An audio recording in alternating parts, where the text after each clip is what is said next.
Anyone with the most basic understanding of a space marine knows that an Astarte is biologically altered to become superior to even the most athletic or intelligent standard human. But as you learn more about the wider 40K universe, you start to understand why this is so important to have these godlike elite warriors, and that's to compete with the half a dozen Xeno races that are challenging humanity's control over the Milky Way galaxy.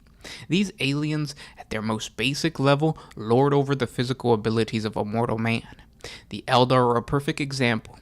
Even when you take away their innate psychic abilities, in other words, we take a look at the Dark Eldar, you can start to see that they move faster, punch harder, and are far more intelligent than the simple Monkai, as the humans are called. It takes the superhuman skills of a space marine to destroy these top-of-the-line Xeno warriors, and even these Astartes must outwit these incredibly elite foes. Late in the 40th millennium, the worlds of the Edamon cluster of the Maelstrom Zone were victimized by the Dark Eldar Reavers known as the Slave Lords. Inhumanly cruel, and with a malignant patience of venomous spiders, the Eldari's dark kin were things of smoke and shadow, impossible to find and far too cunning to easily bait.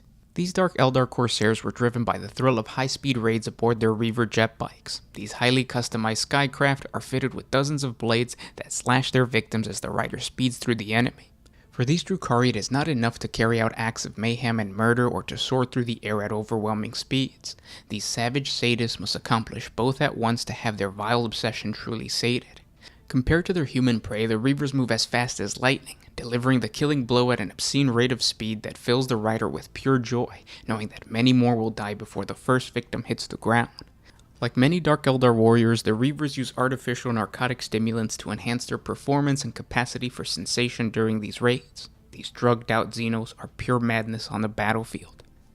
For more than 60 standard years, the Slave Lord scourged the Maelstrom Zone, their dark ships descending on unprotected worlds, carrying off thousands of screaming into the night sky, preying on ill-defended convoys, and murdering isolated outposts too far from aid.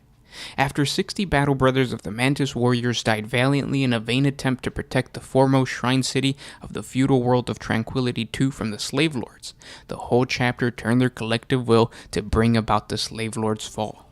Turning to the Mantis warriors' librarians to hide their actions from sight, the chapter hatched a plan to entrap their enemies by providing them with a target too great for their vanity and appetite to ignore.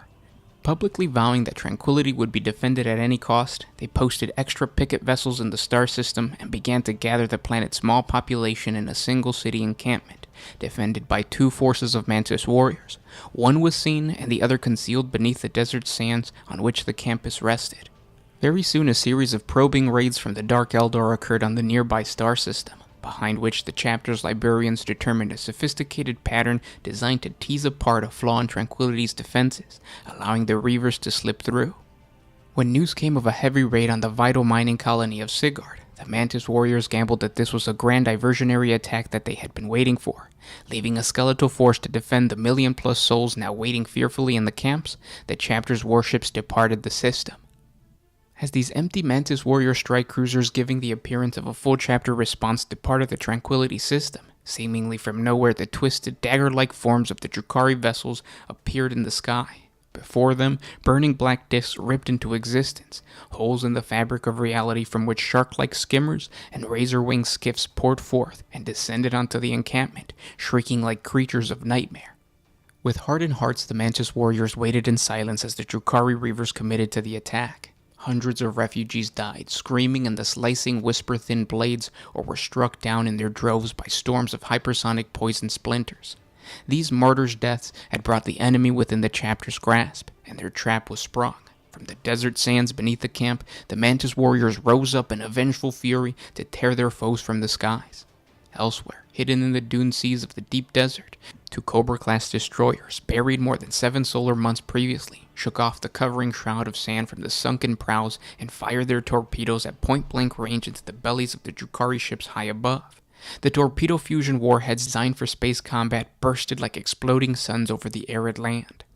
As fire and wreckage fell from the sky, the hurricane-strength wind scattered the alien skimmers like dead leaves and drove sand and dust before them in a wall hundreds of meters high. The Mantis warriors' blades were wetted with alien blood as the murderous Dark Eldar were thrown into confusion.